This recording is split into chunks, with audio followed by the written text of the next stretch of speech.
Oh, saberia ela naquele momento, do alto daquele árido caminho que me separava dela e que eu não mais deveria descer, ardente e inquieto, eu devorava com os olhos o palácio em que ela morava, e que o miserável jogo de luz parecia aproximar de mim, como para me convidar a nele entrar como um senhor?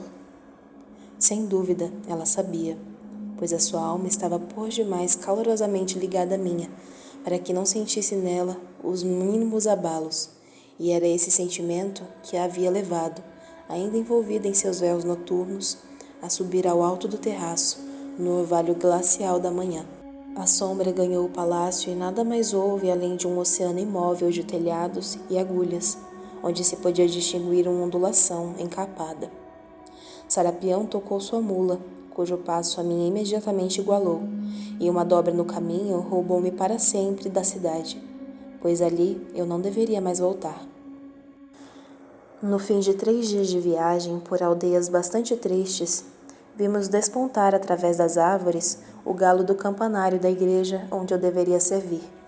E depois de ter seguido por algumas ruas tortuosas, ladeadas por casinhas e jardins, vimos-nos diante da fachada, que não era de grande magnificência. Um pórtico ornado por algumas nervuras e 2 ou 3 colunas grosseiramente entalhadas. Um telhado em telhas e contrafortes do mesmo gênero que as colunas. E era tudo. À esquerda, o cemitério cheio de mato alto, com a grande cruz de ferro no meio. À direita, e à sombra da igreja, o presbitério. Era uma casa de extrema simplicidade e de uma limpeza árida. Entramos. Algumas galinhas bicavam na terra alguns raros grãos de aveia. Aparentemente acostumadas ao hábito negro dos eclesiásticos, elas não se alarmaram com a nossa presença e quase não se afastaram para nos dar passagem. Um latido alto e rouco me fez ouvir e vimos chegar um cão velho. Era o cão do meu antecessor. Tinha um olhar terno, o pelo cinzento e todos os sintomas da mais adiantada velhice a que se possa chegar um cão. Acariciei-o suavemente e ele imediatamente se pôs a andar ao meu lado, com um inexprimível ar de satisfação. Uma mulher bastante idosa e que havia sido governanta do antigo paroco veio também ao nosso encontro, e depois de ter me feito entrar numa sala, perguntou-me se a minha intenção era conservá-la. Respondi que a conservaria, ela e o cão, e também as galinhas e toda a mobília de seu patrão anterior, o que a fez entrar num transporte de alegria, tendo o abade Sarapião lhe dado de imediato o preço que ela desejava. Minha instalação feita, o abade Sarapião voltou ao seminário. Fiquei então sozinho e sem outro apoio além de mim mesmo. O pensamento de Clarimunda voltou a me obcecar, e eram inúteis quaisquer esforços que fizesse para afastá-la. Uma noite, passeando pelas aleias aladas de arbustos do meu pequeno jardim, pareceu-me ver, através das folhagens, uma forma de mulher que seguia todos os meus movimentos, e entre as folhas brilharem as 2 íris verde-mar. Mas era apenas uma ilusão, e tendo passado para o outro lado da aldeia, nada encontrei ali além de uma pegada na areia, tão pequena que se daria a ser o pé de uma criança. O jardim era cercado por muralhas altas, eu visitei todos os cantos e recantos, ninguém estava ali. Nunca consegui me explicar daquela circunstância, e, aliás, nada significava diante das coisas estranhas que me deveriam acontecer.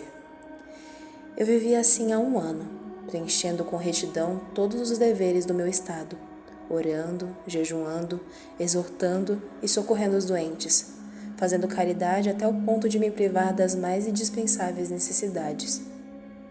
Mas eu sentia dentro de mim uma aridez extrema, e as fontes da graça me estavam fechadas. Eu não gozava daquela felicidade que dá o cumprimento de uma santa missão. Meus pensamentos estavam longe dali e as palavras de Clarimunda voltavam-me com frequência aos lábios, como uma espécie de refrão involuntário. Ah, irmão, medite bem sobre isso. Por ter erguido uma só vez o olhar para uma mulher, por uma fala aparentemente tão leve, padeci por muitos anos dos mais miseráveis conflitos. Minha vida foi para sempre perturbada. Não reterei por mais tempo sobre tais derrotas e vitórias anteriores, sempre seguidas de recaídas mais profundas. e passaria imediatamente a uma circunstância decisiva. Uma noite, bateram violentamente à minha porta. A velha governanta foi abrir e um homem de tez acobreada e ricamente vestido, mas de acordo com a moda estrangeira, com um longo punhal, desenhou-se sob os raios da lanterna de Bárbara.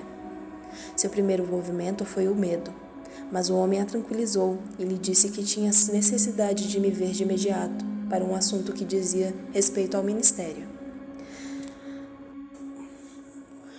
O homem disse que sua patroa, uma dama importante, estava à beira da morte e desejava um padre. Respondi que estava pronto para segui-lo. Apanhei o que era preciso para a extrema-unção e desci a toda pressa. À porta, fremiam de impaciência 2 cavalos negros como a noite, e que lançavam sobre si mesmos 2 longas nuvens de fumaça. Ele segurou o estribo e me ajudou a montar num deles. Depois saltou sobre o outro, apoiando apenas uma das mãos sobre a sela. Apertou os joelhos e soltou os arreios de seu cavalo, que partiu como uma flecha.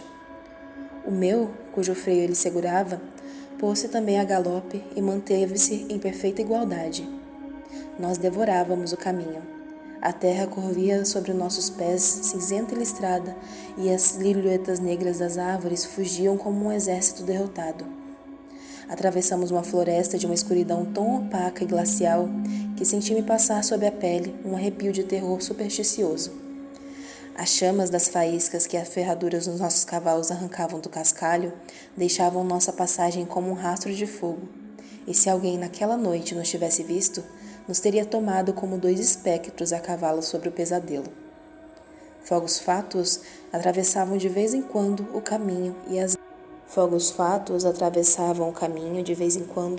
as gralhas piavam lugubremente nas profundezas do bosque, onde brilhava de longe em longe os olhos folclóricos de alguns gatos selvagens.